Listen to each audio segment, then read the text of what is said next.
следниот викенд Скопје ќе биде домаќин на повеќе од 150 тату артисти од светски размери или од многу земји во светот. Меѓутоа, ние генерално ќе зборуваме за тетовирањето како една професија, за тетовирањето како уметност, па и за оние нови модни трендови кога се тетоважите во прашање. Ирина Атанаскова ни е во студиото, познат тату артист, како Ина Неймлес, многумина од оние кои што се тетовирале, веројатно така ја препознаваат, но заедно со твојот сопруг и со некои други луѓе од Македонија, па би рекла и од Балканот, успевате да направите Скопје да биде вистински домаќин на едно тату шоу кое што ќе се случува на 14 и 15 март. Ирина, прво добре ни дојде. Ви благодарам на поканата. Ти не престануваш со идејата да го шириш тетовирањето како уметност и навистина е така, но ајде да ни споделиш како дојде до идејата да се случува вакво нешто. Ова е трета година поред ни велиш, но оваа година го најавувате како прво големо регионално случување кое што ќе собере навистина бројни тату артисти. Да, оваа година Скопје е домаќин на една многу голема конвенција за тетовирање. Тоа е еден вид на саем за тетовирање, каде што се собираат артисти од цел свет, си имаат нивни штандови, таму тетовираат и ја представуваат својата работа. Исто така може да дојдат луѓе да посетат, да видат што се случува, како се одвива еден процес на тетовирање, да видат различни стилови, различни артисти да запознаат и интересно е од двете страни, и артистите имаат надпревари во различни категории според тоа што тетовираат, а и самите посетители може да видат многу интересни, може и да се истетовираат, а исто така има и музички настани и други припратни случувања на самите денови.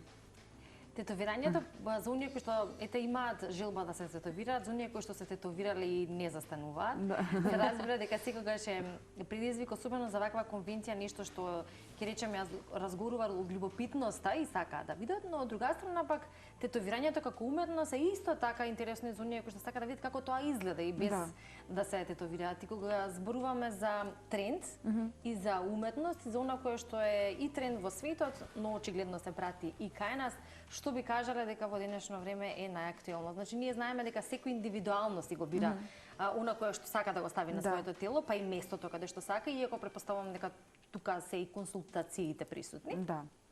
Заради тоа што стручно може да кажете каде, на кое место, што и како може да биде соодветно, но што се бира кај нас? Што е она кое најчесто е идеја или пак желба на тие кои што сакаат да се тетовираат? Дефинитивно има различни трендови, секоја година излегуваат нови и нови трендови, меѓутоа исто така има и некои стилови кои што низ годините секогаш траат, како пример old school традиционални тетоважи кои што се безвременски, јас би рекла, меѓутоа оваа година и претходниве стиловите на тетовирање се развиваат заедно со самите машинки и самите алати за тетовирање кои што напреднуваат и затоа во последно време пример fine line, односно тетоважи со многу тенки линии што порано не можеле да се изведат и некои си нео-трибал тетоважи кои што порано беа познати како трибал тетоважи, сега се враќаат пак прават камбек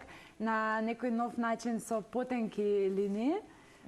Тие се некако така нов стил, би рекла, измеѓу Gen Z генерациите што сакаат сега да ги ставаат повторно. Ама има и некои трендовски тетоважи што пример од недела во недела ќе избувнат на социјални медиуми, потоа сите сакаат да ги стават тие, па други као пример fingerprint тетоважи. Ги оправдуваш тие тетоважи, Ирина, кои што се така донесени во импулсивно, да речем, ако се тренд на интернет, дали после може да дојдат и да речат да пренасочиме тетоважа или пренамениме? Може да се пренасочи секако, меѓутоа најчесто тие моментално некои такви трендовски тетоважи што ги ставаат сепак им имаат значење на луѓето, на секој си има свое значење, така што нема врска, мислам, најчесто оправдано.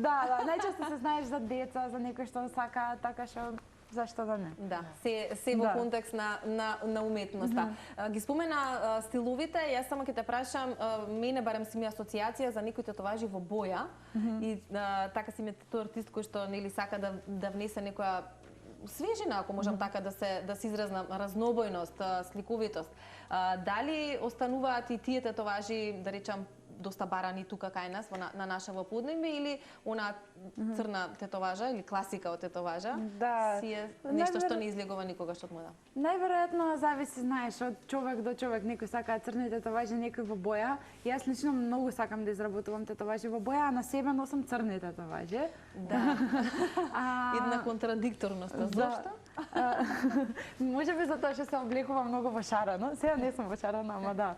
Меѓутоа, сум човек што е оптимист и што сака да ги памтите новите поубавите работи што се случуваат во нив и мислам дека и моите дизајни сакам да ги репрезентираат убавите работи во животот и луѓето најчесто ме бараат, знаеш, кога сакаат да се стават нешто ведро, да речам, убаво, шарено и кога учев да тетовирам и кога пробав да се пронајдам во стилови, највеќе се пронајдов во овој стил на тетоважи со watercolor, водени бои, таков стил, така што и остана препознатлива по тоа. Да, некако и кога ми пишуваат луѓе за нови тетоважи, ми пишуваат сакам во овој стил, бидејќи видов дека ти работиш во тој стил, така што да, најчесто се прават тетоважите кога ќе ги погледнеме, бидејќи се дел од нашето тело.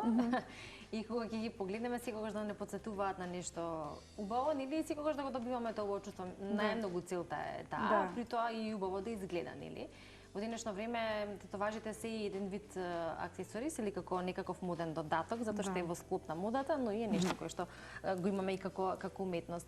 Но кога зборуваме за одлуката за тетовирање и за можеби оние прашања или дилеми кои што ги поставуваат тие кои што сакаат да се тетовираат, прво болката, второ дали и колку може да речеме со текот на времето да изгледи бојата, да се промени големината, а исто така и начинот на одржување на тој дел на кожата по известен временски период. И дали има некои ризици по здравјето, односно нешто што може да има некаква нуспојава од самото тетовирање. Сега иако многу пати верувам и при разговорот со клиенти тоа го потенцирате, можеме исто така тука да го споменеме или да подсетиме, иако нели верувам до некаде познато. Да. Па кога станува збор во однос на болката, сите имаат различна толеранција на болка. И фактот дека најчесто жените повеќе трпат болка. Меѓутоа, да, зависи од човек до човек, зависи на кое место и зависи колкава е тетоважата. Да, особено големината, нели? Да, затоа што некои тетоважи се 15 минути додека си почнал, се завршил и не си ни осетил, меѓутоа некои се работат со денови, не само со сати, туку и повеќе сесии. И нормално е да болат, нели, повеќе. А во однос на тоа, нели, потоа како заздравува тетоважата, многу е важно да имаме искрена комуникација со клиентот, да му објасниме точно како треба да ја пази, за да не се случи некоја инфекција, нели?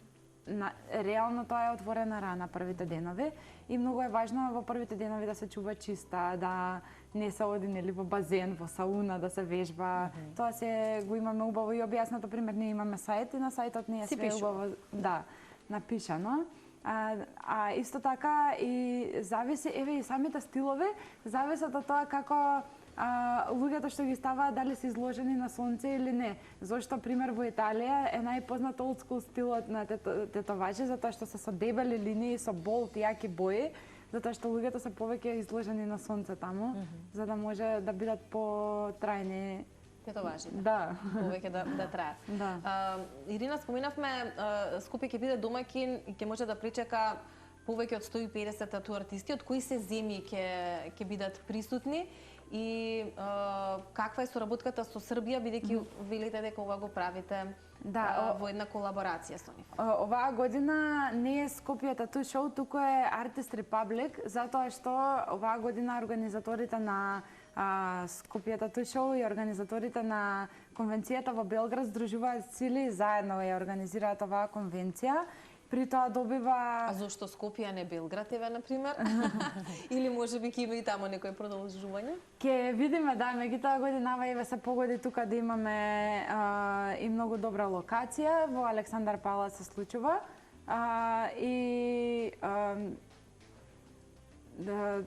Доби со организаторите и многу голема заинтересираност. Има артисти од цел свет, значи има и од Германија, од Балканот, од Америка, Русија, од секаде има артисти.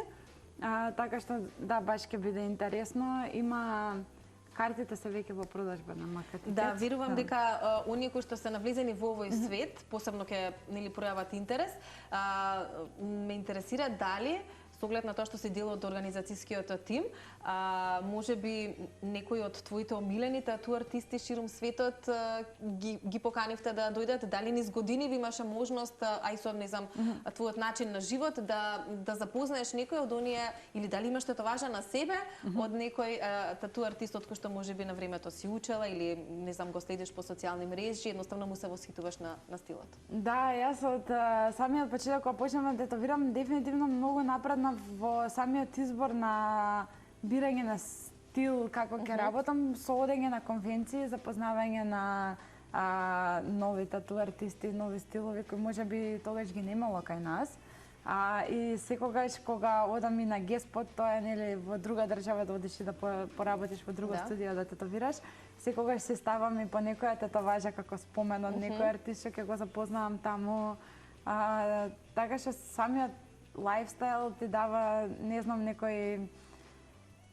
некоја посебна љубов за тетоважите. Да, и кога никако сакаме да дзирнеме во светот на тату мајсторите или оние кои што ги прават тетоважите, се разбира дека тоа кое што ни интересира е колку пак кај нив може да биде предизвик тетовирањето, или например се вели дека оние кои што еднаш ќе се истетовира, некако многу е потешко да застане на една, две или три. Да, јас тоа им викам на моите клиенти, стварно ли, ќе ме прашаат кога е прва, стварно ли ќе сакам и втора и трета, викам, дали ќе ми се здосади тетоважите, викам, можеби ќе се здосади, ама кога ќе се здосади сакаш нова. Старата секогаш си ја сакаш, ама сакаш и нова тетоважа. Мене ми се допаѓа тоа, еве пример, јас кога одам и кога шетам и си ставам тетоважи, самото мое тело кажува некоја приказна, имам сите тетоважи имаат некое значење за одреден период во животот и така е, да. И во тоа е убавината. Да. Веројатно многу се ретки оние кои што немаат значење или се направени ете така по некоја... Да, дури тие што немаат значење добиле значење, со тек на времето ме потсеќа на одреден период кога сум ја ставила или одреден артист што сум запознала што е направил. Имаш ли некоја која што си ја преработувала со тек на време или некој ја доработувал, ја пренаменил, едноставно не знам, па да, и самите на твоето тело. Да, имам и на моето тело, ама до сега немам направено кавер на тетоважа, дури и тие што ми се стари тетоважи, мислам дека можеле подобро да се направат, се уште ми се драги, такви како што се за одреден период од животот ме потсеќаат, така што ги немам уште покриено со нешто ново. Да. Се поместува ли старосната граница кога се тетоважите во прашање тука кај нас? Какво искуство носиш на тоа поле? Затоа што веќе функционирате и во Кавадарци, генерално сите оние кои што се од Македонија па и од другите региони на Балканот и светот, ако сакаат кај тебе тетоважа, не е тежок начинот нели да се стапи во комуникација, па оттаму и го имаш искуството. Дали нели се бара нормално дозвола од родителите за помалите од 18 години, но доаѓаат ли се повеќе такви со мама и тато за да одобрат или си се почитува на над 18? Па јас гледам да го почитувам над 18 од 16 до 18 може да се дојде со дозвола од родител, нели да се потпише родителот, меѓутоа сметам дека минимум 18 треба да има еден клиент за да одлучи на вистина што ќе носи за секогаш на своето тело. Да, а од друга страна, освен младината, се тетовираат и многу и постари луѓе, што е баш интересно затоа што нели порано била една табу тема, а сега е толку отворено и толку достапно и сите почнува повеќе да се смета за уметност и дури на постари години луѓе доаѓаат да се стават прва тетоважа, така што баш е интересно и или пример мајка со ќерка доаѓа да се истетовира со баба, со повеќе генерации. Да, значи се менуваат работите. Да. Исто така е познато дека странците кои што се на посета или некако на одреден краток временски период на живење во нашата земја доаѓаат да се тетовираат. Дефинитивно, да. И некако тоа исто така се поврзува со тоа што во одредени други земји или европските земји се тетоважите прилично по скапи од кај нас. Дали е тоа точно или Па да, дефинитивно. Мислам, тие што живеат во странство знаат. И има и многу и македонци што живеат во странство, па доаѓаат тука и се тетовираат. Нели исто кој на фризер, Како за на фризер, забар и слично. Да, ама има и многу, особено во студиото во Скопје, бидејќи сме во центарот и добиваме многу работиме со многу клиенти кои што се странци. И многу им е интересно да дојдат и да се стават нешто. Најчесто и се ставаат знаменитости од Македонија, што се шетале, што им оставило нешто впечаток за Охрид, за не знам. Добро, тоа е добар момент за промоција на земјата. Има и некои баш што се патници што шетаат низ цел свет и собираат тетоважи од цел свет како стикери, како маркици. да, колекционери на тетоважи. Да, многу интересни податоци и верувам дека целата оваа тетовирањето е една филозофија на живење и оние кои што се во неа или имаат тетоважи или ги сакаат тетоважите, едноставно сами по себе веројатно можат да го доживеат и препознаат тој момент. Благодарност што ни дојде Ирина и благодарност што го прави тоа за целата нација и за целиот Балкан, затоа што навистина се поместуваат границите и се поместуваат тие бариери, размислувања, ставови кога е тетовирањето во прашање и носењето на тие гаджети за цел живот на своето тело. Ти благодариме многу за гостувањето и посакуваме да биде тоа навистина успешен настан следниот викенд 14 и 15 и оние кои што ќе сака да доживеат, да научат нешто повеќе, па дури да се тетовираат, може да дојдат и да го направат тоа. Ти благодариме. Ви благодарам на поканата. Се надевам ќе се видиме повторно во некоја друга прилика. Да, несомнено со огледам тоа што сме имале нели вакви теми и во минатото и добро е да се информираме за она што е ново и она што е во тек и во тренд.